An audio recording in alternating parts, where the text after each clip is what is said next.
Եթե առաջ մտածում էի, բայց չէի գործում, հիմա արդեն համարձակությունս երիքում է, որ ես սկսեմ գործել միանգամից։ Ստեփանավան, Տաշիր եւ Գյուլագարակ համայնքներում բնակվող կանայք փորձում են իրենց մտահոգությունները դարձնել գործողություն, նպաստելով համայնքային խնդիրների լուծմանը։ Մենք երիտասարդական հասարակական կազմակերպությունն այստեղ իրականացնում է կայուն զարգացման նպատակները համայնքներում, խնդիրներ եւ լուծումներ ծրագիրը։ Մեկնարկից առաջ թիմն աշխատել է թիրախ համայնքներում, բացահայտելով իրական խնդիրները։ Ընդգրկել են համայնքային զարգացման գրեթե բոլոր լուրջ եւ կարևոր խնդիրները, այդ թվում ոչ ֆորմալ կրթություն, համայնքների համաչափ զարգացում, սանիտարական պայմանների եւ աղբահանության խնդիր, կայուն զարգացման նպատակներին ուղղված ծրագիրը, որի հիմնական դերակատարները կլինեն կանայք եւ աղջիկները, շատ արդիական է, որովհետեւ այստեղ նկատել են եւ գենդերային անհավասարության խնդիրը եւ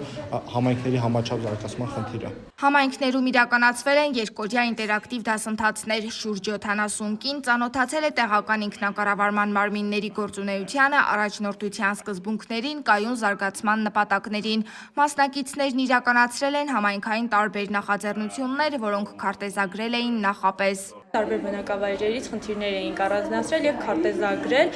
դա օգնում էր մեզ, որ մենք ավելի լրջորեն մոտենանք եւ հասկանանք, թե ինչ խնդիր է եւ ինչ լուծում կարող ենք մենք առաջարկել դրա համար եւ մեր նախաձեռնությամբ մենք հանդես եկանք Գյուլագարակ հուշարձված համայնքի մի քանի երիտասարդների հետ, խաղացել էինք կլիմուս խաղը, որը շատ ուսուցողական խաղ է։ ՀԿ կենտրոնի դրամաշնորհով Եվրամիության եւ Գերմանիայի կառավարության ֆինանսավորմամբ իրականացվող ծրագրով պատրաստվել է ամփոփ զեկույց, ստեղծվել է նաեւ առցանց քարտեզ, որի միջոցով համայնքային խնդիրները կներկայացվեն որոշում կայացնողներին։ Այս ծրագիրը փորձում է գլոբալ օրակարգը դարձնել համայնքային մակարդակի եւ